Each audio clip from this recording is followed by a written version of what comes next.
Amna Fondoli Wafam, BJP na Putoi, to Helaba Manipur Asi, Congress na Langdai, Weraga Amuk Pochin Gani Habasi, Wazagi Wakalanda, Masi Kamaina Yambi, Wazagi Wakalanda. Koi National Party ani mak haitare Congress na BJP ekoi da thoduno thaja ba thamde mokoi da leba chigi interest da state chigi interest da thok to kani hai akoi yemba yai 1949 dagi Manipur si ya yaw matung da ekoi Parsi state da thabigre Parsi state da thamba matam da Parsi state da thamba ya loi haina Congress ki maike dagi kana ba Congress ki leader am da hai ki laite then Manipur ki lam Cabo Valley si India na laushin na bagi damakta Manipur dagi lauthokraba pithokraba Cabo Valley se masi khoi da halakadam ni haiba khoi Manipur gi Congress ki lusing ba ma khakta amatana masi bo ma haiba khoi thengade aduga thaboina tawbusu tawde haitare Congress na madu halakadam ni haina tawgide adagi loina na Armed Forces Special Power e Congress ki matamda gi Moroina Thamakana da la Kibo Matamda Congress ki Matam Manuluda Armed Forces Special Power Act se Draconian Loiba Lomani Masi Miami interest Sopa human right violent toba du Mamakali Lomani Masi Equina Lokani and Loki Lake strike on a Torokanda Tokibani Aduga Equisi Parsi state Labor the Union Territory Boba Lentana Adu Union Territory level will not with the Joel Council na Thammakanada equisi 1972 Baba equisi Yab Sangba Matamama 1949 and 1972 Baba se equisi Kenoina Kugi state Amo Bagi right took at the Pangana Madu status to Mahalaga Tami Madudo Congress na Kento Gide Adagi I could uniform land law Manipur say Manipur Land Revenue and Reformation Act 1960s Parliament passed away money. Masi state ki subject ni state na tawuda ba thabak tu state ki assembly da Congress na lagi matam da Congress na masi koi amend tawre haidana uniform land law ma Manipur da same haiba wafam ma lagi de Congress na ada kem tawde Congress na maduda Manipur interest da tawbalaite then Congress na mitop chang pa mayam ma thingam de Congress ki matam da adun mo na ne ko na yaman riba adagi unauthorized oiba ne recognize village mayam ma kunda king to ka ta ba matam da Congress na thing ba MP de adam mayam ji yenga kana da Congress na Manipur da amuk hanna lengak se pahen ba tar ga di pai ba tar ga di ekoi na loina mo Manipur se phana ba tawrani ga hai wai se election da vote kana sum hai bi wangang ni ada hoju pau ai haijen ba wa phom sing se thang to otokani Haida Sabsaba Mokoina Philipse Lorpa Loraga I Madu Tamoto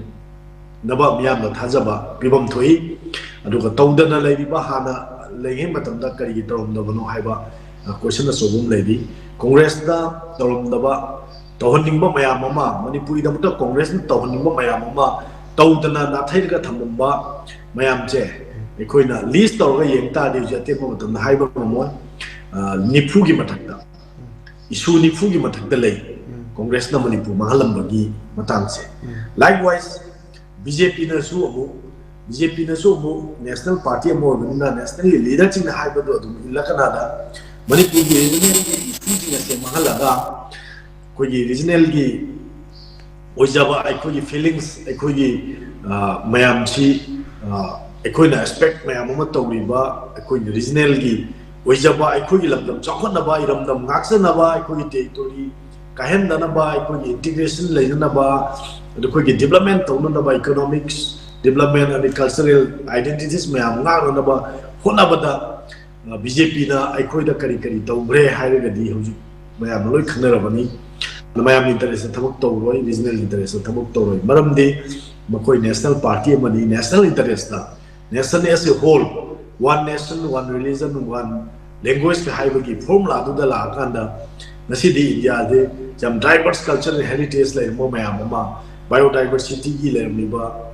ko yi do an resource mayam ma fajana mai gi local context da sanana UN gi le ba sustainable development goal du da sangsil la kana da sembat puri wa pom thudung na leite aduna national party BJP na taga congress ta ko na thaja ba thangai leite ꯑꯩꯈꯣꯏꯅ ꯑꯃꯨꯛ ꯂꯩꯉꯥꯛ ꯄꯥꯏꯈꯤꯕ ꯃꯇꯝꯗ ꯑꯩꯈꯣꯏ ꯃꯅꯤꯄꯨꯔꯁꯦ ꯍꯥꯟꯅ ꯂꯩꯕ ꯐꯤꯕꯝ ꯑꯁꯤꯗꯒꯤ ꯍꯦꯟꯅ ꯁꯥꯊꯤꯕ ꯐꯤꯕꯝ ꯑꯃꯗ ꯂꯥꯛꯀꯅꯤ ꯍꯥꯏꯕꯁꯦ ꯑꯩꯈꯣꯏ ꯃꯤꯌꯥꯝꯗꯨꯅ ꯈꯪꯐꯝ ꯊꯣꯛꯏ ꯑꯗꯨꯅ ꯀꯣꯡꯒ꯭ꯔꯦꯁꯅ ꯄꯥꯏꯗ꯭ꯔꯒꯅ ꯕꯤꯖꯦꯄꯤꯅ ꯄꯥꯏꯅꯤ ꯕꯤꯖꯦꯄꯤꯅ ꯄꯥꯏꯗ꯭ꯔꯒꯅ ꯀꯣꯡꯒ꯭ꯔꯦꯁꯅ ꯄꯥꯏꯒꯗꯕꯅꯤꯒ ꯍꯥꯏꯕ ꯋꯥꯈꯜꯂꯣꯟ ꯑꯗꯨ ꯑꯩꯈꯣꯏꯒꯤ ꯂꯩꯔꯤꯕ ꯃꯤꯌꯥꯝꯁꯤꯅ ꯋꯥꯈꯜ ꯇꯥꯔꯀꯥꯟꯗ ꯕꯤꯖꯦꯄꯤ ꯑꯃꯗꯤ ꯀꯣꯡꯒ꯭ꯔꯦꯁ ꯅꯠꯇ꯭ꯔꯒ ꯑꯗꯔ ꯂꯦꯝꯍꯧꯔꯤꯕ ꯅꯦꯁꯅꯦꯜ ꯄꯥꯔꯇꯤꯁꯤꯡ ꯑꯁꯦ ꯃꯁꯤ ꯑꯩꯈꯣꯏꯒꯤ ꯂꯩꯃꯥꯏꯁꯤꯗꯒꯤ ꯃꯔꯨ ꯐꯪꯅ ꯃꯨꯊꯠꯂꯒ ꯑꯩꯈꯣꯏꯒꯤ ꯑꯣꯏꯕ ꯁꯣꯚꯔꯦꯟ ꯄꯋꯥꯔ ꯁ꯭ꯇꯦꯠꯅ ꯏꯟꯗꯤꯌꯟ ꯀꯟꯁꯇꯤꯇ꯭ꯌꯨꯁꯟꯅ ꯄꯤꯔꯤꯕ ꯑꯩꯈꯣꯏꯒꯤ ꯔꯥꯏꯠ ꯃꯌꯥꯝꯁꯤꯡ ꯑꯁꯦ ꯐꯪꯖꯅꯕꯒꯤꯗꯃꯛꯇ ꯑꯩꯈꯣꯏꯒꯤ ꯑꯣꯏꯖꯕ ꯔꯤꯖꯅꯦꯜ ꯄꯥꯔꯇꯤꯁꯤꯡ ꯑꯁꯤꯗ ꯑꯩꯈꯣꯏ ꯃꯌꯥꯝ ꯄꯨꯟꯅ ꯚꯣꯠ ꯄꯤꯃꯤꯟꯅꯔꯀꯥꯟꯗ ꯔꯤꯖꯅꯦꯜꯒꯤ ꯐꯣꯔꯁ ꯑꯃ ꯂꯥꯜꯂꯀꯥꯟꯗ ꯃꯗꯨꯅ ꯑꯩꯈꯣꯏꯗ ꯂꯩꯉꯥꯛ ꯆꯨꯝꯅꯤ ꯄꯥꯏꯒꯗꯕꯅꯤ ꯑꯩꯈꯣꯏ ꯅꯦꯁꯅꯦꯜ ꯄꯥꯔꯇꯤꯁꯤꯡ ꯅꯠꯇ꯭ꯔꯒꯗꯤ ꯑꯃꯗꯤ ꯂꯩꯉꯥꯛ ꯄꯥꯏꯕ ꯄꯥꯔꯇꯤꯗꯨꯅ ꯅꯠꯇ꯭ꯔꯒꯗꯤ ꯑꯩꯈꯣꯏ ꯁꯤꯗ ꯄꯥꯏꯕ ꯌꯥꯗꯦ ꯍꯥꯏꯕ ꯋꯥꯈꯜꯂꯣꯟ ꯊꯥꯗꯣꯛꯀꯗꯕꯅꯤ ꯑꯩꯈꯣꯏ ꯌꯦꯡꯁꯤ ꯃꯤꯖꯣꯔꯥꯝ ꯅꯥꯒꯥꯂꯦꯟ ꯑꯗꯒꯤ ꯃꯦꯘꯥꯂꯌꯥ ꯑꯗꯒꯤ ꯇ꯭ꯔꯤꯄꯨꯔꯥ ꯋꯦꯁ ꯕꯦꯡꯒꯣꯜ ꯑꯗꯒꯤ ꯁꯥꯎꯠꯇ ꯃꯌꯥꯝ ꯑꯃ ꯂꯩꯔꯦ ꯑꯩꯈꯣꯏꯒꯤ ꯁ꯭ꯇꯦꯠ 29 ꯂꯩꯕꯁꯤꯒꯤ ꯃꯅꯨꯡꯗ ꯑꯩꯈꯣꯏ 19 ꯑꯃꯗꯤ ꯔꯤꯖꯅꯦꯜ ꯄꯥꯔꯇꯤꯅ ꯄꯥꯏꯔꯒ ꯂꯩꯔꯤꯅꯤ ꯍꯥꯏꯔꯤꯕ ꯔꯤꯖꯅꯦꯜ ꯄꯥꯔꯇꯤꯅ ꯂꯩꯉꯥꯛꯏꯕ ꯁ꯭ꯇꯦꯠꯁꯤꯡ ꯃꯁꯤꯅ ꯑꯗꯨꯛꯀꯤ ꯃꯇꯤꯛ ꯍꯦꯟꯅ ꯅꯦꯁꯅꯦल पार्टीना पाइबसिंदगी लेंगाइसिदगी हेन सपोर्ट हाइतारे अना मई स्टेट की फंगम थोप शेयर अखोई नेशनल पार्टी दा वोट थागलक्त्रगदी अखोई पिररोय हाइबा लेते अनु फंगम थोप स्टेट की शेयर दुम मुइन कक्पा याबा नते मसी खंगना अखोई की मियाम दा वखल ताबा मथौ ताई अखोई ना होजिक होजिक अखोई ना पुल्लगा लेरिबा अखोई की ओइजबा रीजनल पार्टी अमना मियाम पुन्ना मदुदा थबक तौरा कनादनी अखोई मणिपुर की इंटरेस्ट थबक तौगदोइसे अदुना थगदी कोई याम वागिने दो बीजेपी कांग्रेस अनिमक्ता बीजेपी ना कांग्रेस दा थंजनबा कांग्रेस ना बीजेपी दा थंजलगा अखोई यामसे याम अवाबा मायो नरी हाइबसे कोई याम खंगदबनी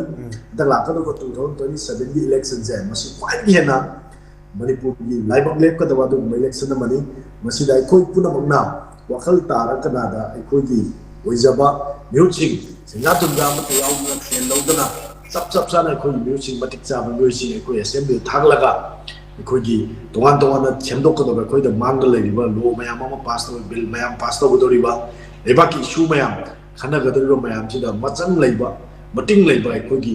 रिप्रेजेंटेटिव सिंग हाउस की मेंबर ना थासी है वफम से आई सुमाई थमसे